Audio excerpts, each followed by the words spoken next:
Am I wrong for giving my ring back after my fiancé made a comment to his guy friends regarding why we haven't gotten married? My fiancé and I, both 30, have been together for 8 years and engaged for 4 years. We got engaged right before COVID really hit, and obviously that put a huge halt on any sort of planning. And then from there forward, life events halted it more. Became homeless, ended up pregnant and having our child. Now we are back on our feet, but not financially where we could be yet. Back roughly 5 months ago-ish, I brought up marriage and basically approached the idea of having a backyard wedding and a potluck. Basically going cheap because I don't really care so much about the wedding or price or whatever. I just want to wear a pretty dress and have all eyes on me and get married to the love of my life. I don't care about the expensive bells and whistles. When I brought it up, he told me that wouldn't be a bad idea and that we could probably try planning for July-ish 2025. Okay, but we haven't really talked about it since that point, as other stuff came up. Here's the issue, though. Back a month ago, we were down to our neighbor's home. People who grown to be really good friends since we moved here 1.5 years ago. I was hanging out with the neighbor's wife and her best friend. My fiancé was hanging out with a group of guys, 3 or 4, having beers and working on vehicles. Well, one of the guys there was talking about his wife and said, "Once you get married, everything stops." I overheard in the middle of the conversation, so I had no idea what stopped during marriage, but it was a negative comment regardless. But anyways, my fiancé then starts laughing and goes, "That's why I've been dragging my feet on marriage."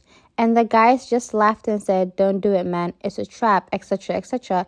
It really hurt me, but I figured it was just a locker room talk and tried my best to move on. But I couldn't let it go.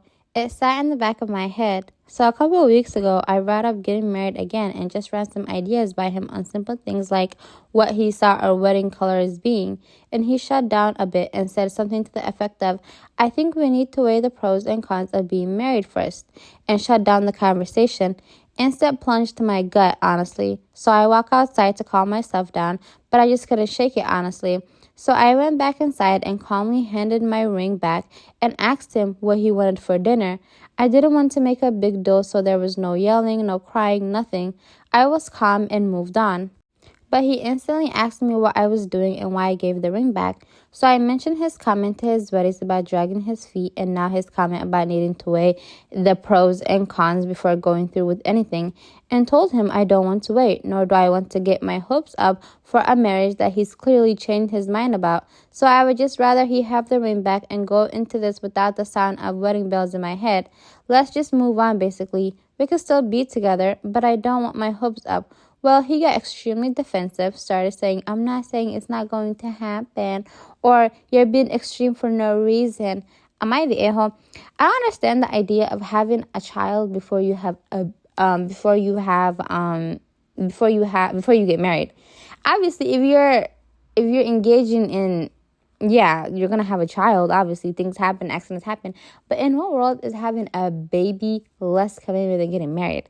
Because technically, they are married. They're living together. They're sharing financial responsibilities. They have an entire child together. They're running a home together. What else is going to change besides the courts knowing that they're married? I don't get it. What is going to change? If you live together with someone, and on top of that, you have a child with them, what is the difference between being married? Besides the title and the government knowing that y'all are married, what else is going to change? This just pisses me off. She needs to break up with him, if anything. Because why would you want to be with a man and having his baby when you want to get married and he doesn't want to marry you? That makes no sense. That's like saying, what term thing that people say? Why would I buy the cow when I get the milk for free or something? Yeah, it's not something. That's exactly what it is. Why would you buy the cow if you're getting the milk for free? Am I wrong for being hurt that my mother-in-law wanted to exclude my daughter from Thanksgiving and Christmas to protect my sister-in-law? I'm 31 female. I'm married to my husband, Tyler, 32 male, and I gave birth to our first child, a baby girl, almost 3 months ago. So she already gave birth. Anyways, I love Tyler very much, and I always felt grateful that I married into the family I did. I grew up with a single mom, and it was always just the two of us. I love my mother dearly, but I always wished I had a larger family unit with siblings when I was little. My mom passed away from ovarian cancer about 2 years ago, so now I truly don't have family apart from my in-laws. By contrast, my husband's parents are happily married and he's one of 4 children.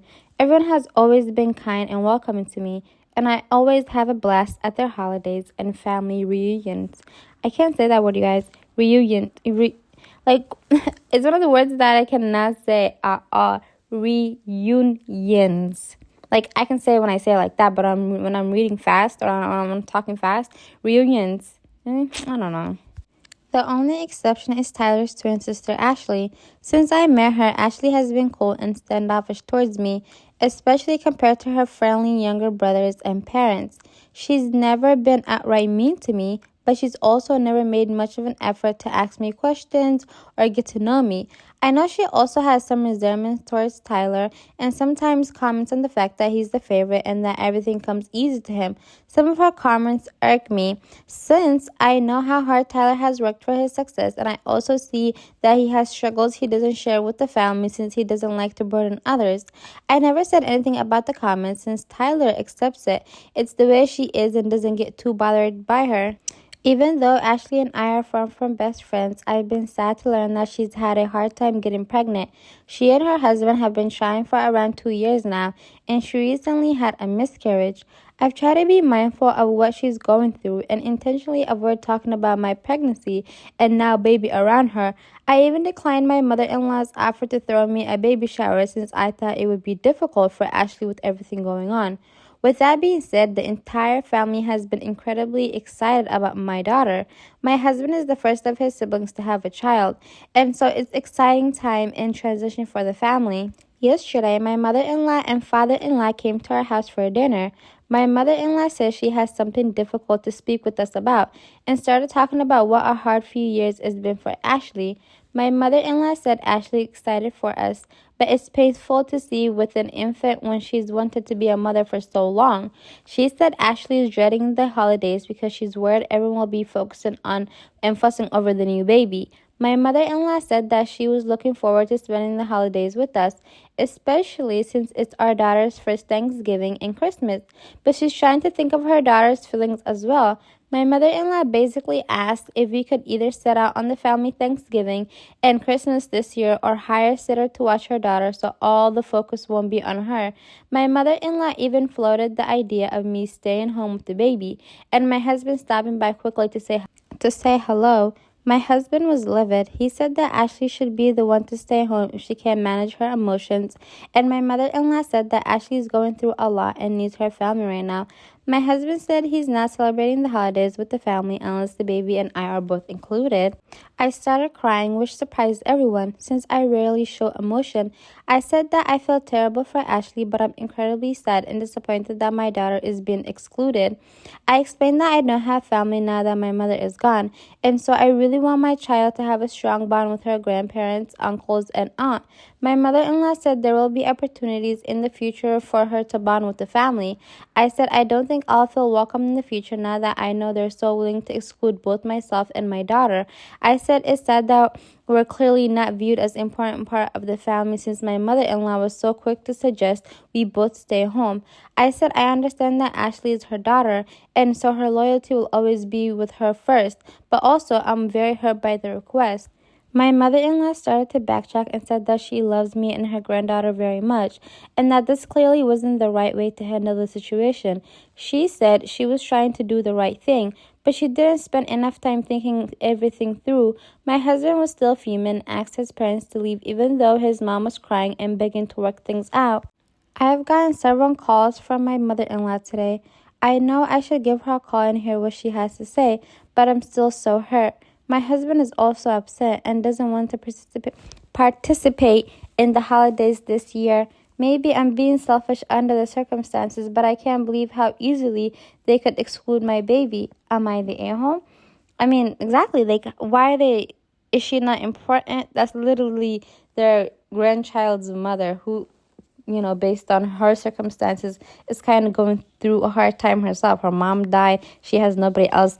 The only person she had was her mom, and her mom literally passed away. And she just gave birth 3 months ago. Why would you just say, oh, let's just exclude her and her baby? Plus, like, what if the sister-in-law never gives birth? What if she never has a baby? Were they going to exclude this OP and her daughter for the rest of their lives? I'm so confused. That's just so weird. If somebody's part of your family and you love them dearly, even if somebody else who you love dearly that's part of the family also is going through something, you don't just exclude them. That's so weird. That's just a very, very odd thing to do, to be honest. And yeah, like, sister-in-law not being able to have a baby is sad and all. But at the end of the day, what can OP do about that?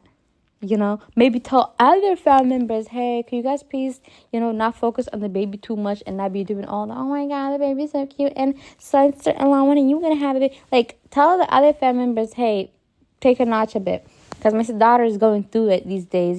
She doesn't want to hear that. But to exclude the baby and an OP, that's such an odd thing to do. Like, if that was me, I would have been like, okay, and I'm never going to come to any event that you guys are having hosting. Goodbye, and I'm never talking to y'all because OP is being way too nice. Because obviously that's not her mom. So the mother-in-law, her loyalty is going to be with her daughter always. Because why was it so easy for her to disregard OP and her grandbaby? That's just a weird thing to do.